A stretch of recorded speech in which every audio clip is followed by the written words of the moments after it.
Yiwen, and I basically just graduated and I majored in sociology.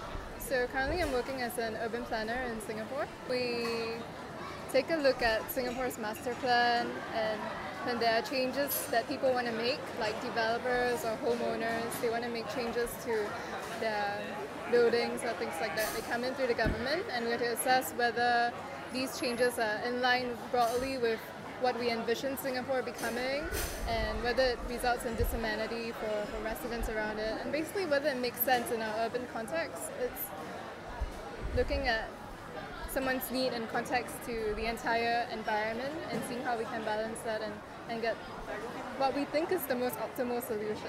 Global cities have certain things in common. You have a downtown, and with immigration and globalization, you also have certain kind of like ethnic enclaves around, and you see that in Singapore as well. You have Little India. You also have more informal enclaves like Lucky Plaza, where Filipino foreign domestic mates gather. City Plaza, where Indonesian foreign domestic mates gather.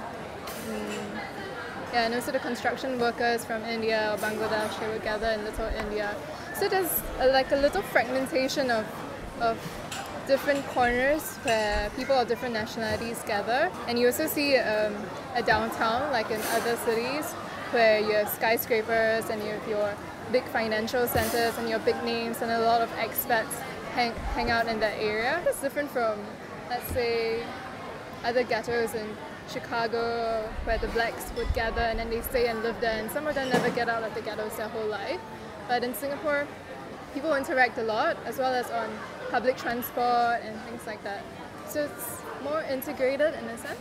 And I think this very act of coming together and seeing that, hey, this person's just as normal as I am, is quite important for racial harmony or something like that. Because you see that someone else is normal, and the fear is, or the tension is more assuaged in that sense, rather than never seeing the other and feeling like they're a stranger and never getting to know that they're just like me as well. So because of this very dynamic movement of people, of tourists, I think we have to cater for this different group of people as well. So as a result, urban development becomes very dynamic and moves very fast, and things get obsolete very easily. Things get redeveloped very quickly. So in that sense, Singaporeans lose a sense of place because some of their buildings are demolished to make way for new ones that might make more economic sense, but maybe not so much of a social sense. But that comes at the risk of alienating the Singaporean population as well. Yeah, so it's a very fine line that you have to try. There's a sheer amount of people around, you can't get to know everyone. So you tend to get to know like a little bit of many different kinds of people, but only at like a very shallow level. We meet and then we leave. So yeah, that's a bit alienating in a sense. When we are very heterogeneous individuals, it also results in a lot of opportunities. Sometimes what we get is at the expense of other people. And what we do here now can affect other people. So in a sense, I recently read an article about that. If you're more privileged now, it means you have had more opportunities. So in a sense that you get these opportunities, it kind of means that someone else out there probably didn't get the same opportunities as you. So in a sense, you're obligated to help out or help give back to these things. Sometimes people don't think about that, especially if they are on the more privileged end of this kind of things. So there's a sense of wanting to find a meaning and give back to the community, like to the less privileged people in that way. And so it's a responsibility. I don't know if it extends internationally though. People might just look to their communities and say, okay, I might volunteer at a community association right downstairs by my door. We have very day-to-day urgent needs that we tend to resolve first, and then there's extra time then, I don't know, at least for me, probably not very altruistically, I think that, okay, like I'll go help out at this certain organization, or I'll do this certain thing. But it's not something that's in my consciousness every day. For me, responsibility is very tied up with efficacy.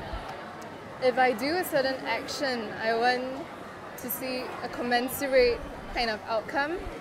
And when I don't see that my actions will result in a commensurate outcome, or it doesn't seem that way to me, then sometimes I guess it's very hard to put that burden of responsibility upon myself when I don't see a very tangible outcome towards it. And I think it's a lot about the scope of how we see our actions influencing other people. Like for instance, the environment. Okay, if I turn off the lights for 5 seconds, it will save how many trees or help the world in a certain way. But sometimes we don't see the tangible results that come from that. So it's very easy to forget and out of convenience sake, just leave the lights on.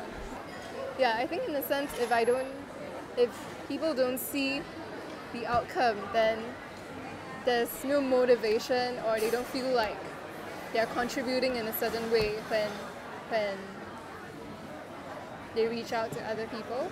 Maybe now we don't see the world as, the world is one entity, but we don't really imagine the world as one entity. It's quite difficult to imagine the world as such.